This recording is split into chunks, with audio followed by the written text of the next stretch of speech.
Welcome to God's Plan Works. I'm Dr. Frank S. Smith, founder of God's Plan Works.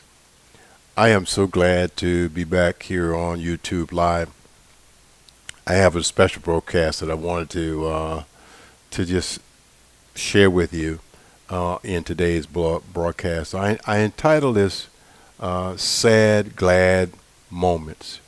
Sad Glad Moments.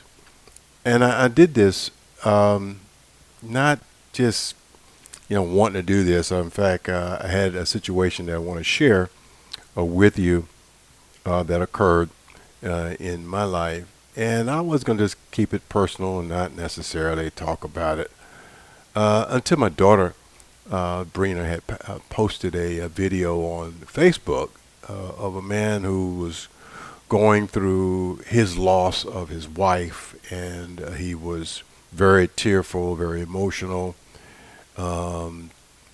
clinging to those memories and also projecting a message to others, to treasure the ones that you love in your life, to have us to get along together because we're all part of the human race. It doesn't matter what our ethnicity or color of our skin may be. We're all humans. And as I listened to that video, it stirred in me a need to do this video, and I'm posting it. And again, as I said, I call it Sad Glad Moments. It happened to me. Well, let me say this before. I'm fully aware we live in a world. Death is a part of our existence. It happens every day, every second, every moment is happening. And it's just a matter of time. Will it be close to you, or would it be you or me? It's just a reality of life. And so I something hit me, man, a week ago. I don't know where. Wasn't thinking about it, wasn't focusing on this particular loss. It just happened. It just a deep emotion came upon me, and I knew the source of it, and it has to do and so I want to say to you that those of you who, especially during this season of Christmas and your holiday season and festivities, missing a loved one.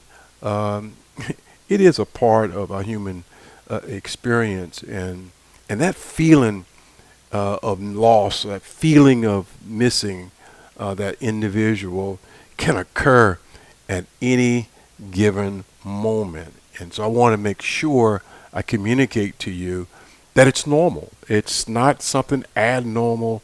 It's normal. It can occur at any moment, at any time in your life.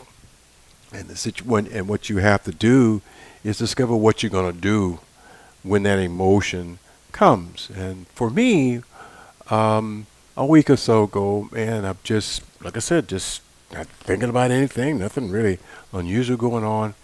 And I had this deep, deep this missing and sadness in my heart for my mom and my dad, and that are very important people in my life, and it just hit me, man. I mean, like I said, out of nowhere it came. I didn't engender, wasn't thinking about it. Out of nowhere it came. So I want to share this with you, to someone who's listening. It will happen, and you don't even think about it. It will occur. You're not crazy. It's part of just grieving and loss. And I was thinking about two of the most treasured people in my life, and they are my mom and my dad, the late Reverend Henry Smith and the late Eva Smith. Two people that, man, I treasure with all my life, and I thank God that they were a part of my existence. And so I felt this missing, man, of my mom and my dad. Now, I call them my mom and my dad. Biologically, they're my grandparents, but they raised me when I was really small, and they planted things in me, man. The things that you see, the spiritualness that you see today coming out of my mouth is because of these two people to whom God blessed me with the opportunity to be connected to. And so as I felt there, because mom and dad have been in heaven now for for a while, yet here I am, and I just feel this deep, deep missing in my heart for them. And so if you're going through that moment of experience, you're not crazy. Like I said, man, it could happen any moment, any time. The important thing is don't let your sadness, don't stay in that sad state too long. Just don't allow yourself to stay there too long, because again, I know that that's not the place your loved ones would want you to be. So in other words, you got to find things to rejoice in. When that happens, and like I said, it can happen any moment. But when that happens, you have to find something to rejoice in. And I know you probably heard this before, and sometimes it just doesn't resonate, but it's a real deal. They are done. Their assignment in this earth has been fulfilled. They have accomplished their minute, their purpose, whether it's for a short period of time or for a long time. Like dad, man, both mom and dad lived in their 90s, man, before the Lord called them home. And so it's you they're done. In other words, the Bible says this, and sometimes it seems awkward because it goes contradictory to the human experience. But in Ecclesiastic, it says we ought to rejoice when one expires and leaves this earth and is done with this earth. And it sounds odd because that's not the way we do. But and the reason and the rationale behind that is they have completed, as I said earlier, they have completed their assignment.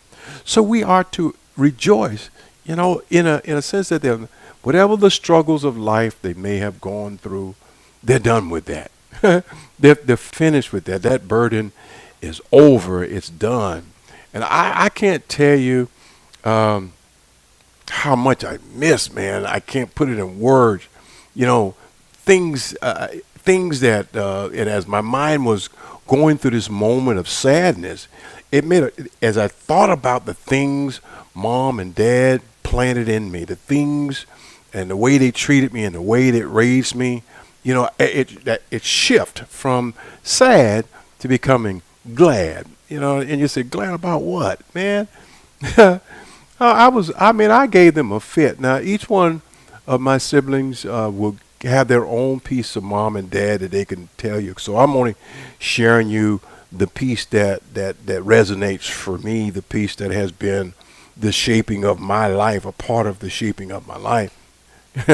I gave them a fit, man, when I was small. I mean, well, I was a terror. I was a terror up there in New York. So bad, I actually got extradited. For lack of a better term, they sent me back to Georgia to be with my birth mother, because I was just too much, And as I look over life, the things, even that period of time from, they planted the seeds of the gospel of Christ. They planted spirituality inside of me, though it took a while before it germinated. It did. I missed that moments that mom raised us in such a way that, our feelings were respected. I mean, they don't necessarily have to agree. They don't agree with everybody's feeling, but you have the right to respect them, the right to respect, people's choices, even though you may not agree. And many times I've come with them with things. I was an adult, grown person, but still would come to them with things, and they would listen to me. Something Dad would tell me, no, that ain't right. He would tell me that ain't right, and then he would give me insights. And so, in other words, he was a person that I could talk to, be myself, and yet walk away from the conversation not feeling condemned. Mom, oh man, mom, oh shoot. I'm in my 50s, man. I remember a couple of times she said, "Now, boy, I'll put you across my lap." I said, "Really, Mom? Come on, really?" But I would sit down. She was just like Dad would sit down and listen to things that I said, and then gradually unpack what I said, and stir me in the direction of the Word of God. One of the famous things that I always remember from Mom, she'd always say, "Trust God, just trust God." So my sadness, what I'm saying to you, is as you ponder over the things of the loved one you miss, focus not on their absence, but the things that they have deposited in you that are present. They're real because they're in you, man. The things that they planted in me. So what that means is, as you shift from your sad to glad, thinking of the goodness, and look at you, always everybody can think of something wrong, and we all have a problem. But focus on the good things that they have planted in you, and they're beginning to germinate. Because, in other words, this last thing thought I want to leave before I get off this subject is take responsibility to spread their legacy. You know, I mean, as I thought about this, things I had. Sometimes I hear my daughter and my kids say to me, "Dad, man, I'm teaching my kids or showing my kids, and I sound just like you." Well, you know what that is? That's the most exciting thing, as you can see, because what they're saying is what I gave them was given to me by Mom and Dad. I'm passing on the legacy. They are passing it on to their children. And I believe in my heart their children will pass it on to them. So that means that loved one may be absent physically, but the spirit of your loved one lives on, man. Find a way to become responsible for the good things that they planted in you, the legacy. This helps you not only move on, because they don't want you to stay stuck. They want you to move on. They want you to live life to the fullest. They want you to be a positive influence in this world, because, man, the Lord so loved you so much. He put the right people in your path and in your life. And so therefore, rejoice in the moment. Yes, miss them, but man, hey, say when I see Mom and Dad again, I'm gonna tell them, "Mom, I did the best. Dad, I did the best I can to spread what you taught me to as many people as I possibly could." This will help you shift from that loss, from that missing kinds of feelings that are very real, very real. But they don't want you to stay stuck there. Never want you to stay stuck there. They want you to move forward. And in moving forward, keep the goodness that they planted in you alive. Now, to that one who's going to say to me, "Man, I hear what you're saying, but I wouldn't treat it that way. I don't have that goodness. I don't have this, whatever you may have." Well, if you don't have what I just said, create it. Take responsibility, create it. Because sometimes negative experience can motivate you to do the right thing. In other words, I'm not going to be like such and such and such. I'm not going to do what such and such did. So now I turn that negative into a positive, because then I'm going to learn now the right way. I'm not going to live in anger. I'm not going to live in regret and all these things. I'm going to live in a way that I know will bring honor and glory to God. So I just wanted to say that to you today. It's a sad, glad moment, but yet it's a real moment. It's part of being who you are. And again, man, I got to, before I go, I got to put mom, pop, mom and dad up again. Is because these two people they have been the blessing to my soul, the blessing to my life, not only to me personally, but I know all of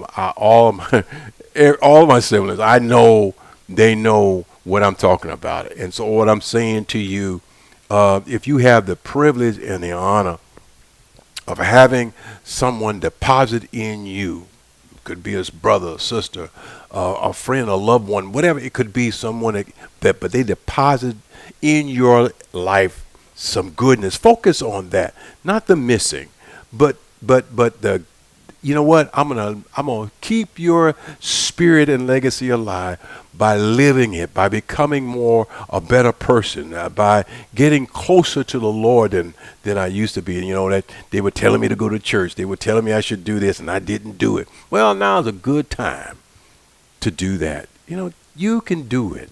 So take your sadness. Yes, it's real, but I want you to switch them to gladness because it's only a moment, just a moment. Don't stay in your sadness, but man, lock into that gladness, live it out to give honor and glory to that person to whom you say you loved, that one who took time and deposited goodness into your life, and let their legacy live on. And above all, and I want to say this, I can't close you without this. I share with you the importance of my mom and my dad. They gave me things that money cannot buy. They gave me the knowledge of Christ. They gave me the knowledge of God. They gave me how to pray, when to pray, where to seek. They gave me those little nuggets that last for a long time, lifetime, beyond my existence. And I deposit those things into my children so that they themselves, as they go through their own individual paths, and not copying me, they're going in their own little paths, but they're taking the most valuable commodity you could ever give anyone, and that's the knowledge of Jesus Christ. That's the knowledge that God so loved you so much that he gave a sacrifice, his only begotten son, that whoever believes in him should not perish, but have everlasting life. You can discover this truth for yourself. Like I said, my dad was a PK. I'm a PK because he was a preacher, man. I'm sitting on the pulpit and all that stuff. Man, I didn't get it till I was 23 years old on my own. And then finally, I cried out to God, help me, show me if you're real. And he did. He did. And I discovered for myself what they knew all along. But they said, you know, the power of it is you have to discover it for yourself. God is a personal God. He's personal. So I'm saying to you, you can know Christ for yourself. You can know him in the power of his resurrection, the power of his salvation. And I'm not talking about churchy stuff. That's secondary. I'm talking about relationship. You can come to have a personal relationship with God. And when I think of those things that my parents planted in me, I thank God that I was able to be with them. I was able to get, because my life could have went a different direction, but God so loved me that he put these great people in my life. And I'm saying to you, don't stay in that valley of despair. Arise. Make sure that that legacy, the goodness that they planted in you, lives on. Hey, I thank you for tuning in to, again, I don't know if I got any chats. I'm looking at I don't see any chats. I'm here on live. I'm still learning this thing, so I thank God for those, and I pray that this message will bless you. And as always, as we depart, may the Lord bless you. Bless you and he keep you. And may the Lord surround you with his grace and his mercy. And above all, may the Lord grant you his peace. And so until our next video, and we'll get back on track to our normal routine Bible studies and those things, lessons. But I just wanted to share this personal nugget, and I hope it will be an encouragement to someone who's listening. God bless you and God keep you is our prayer.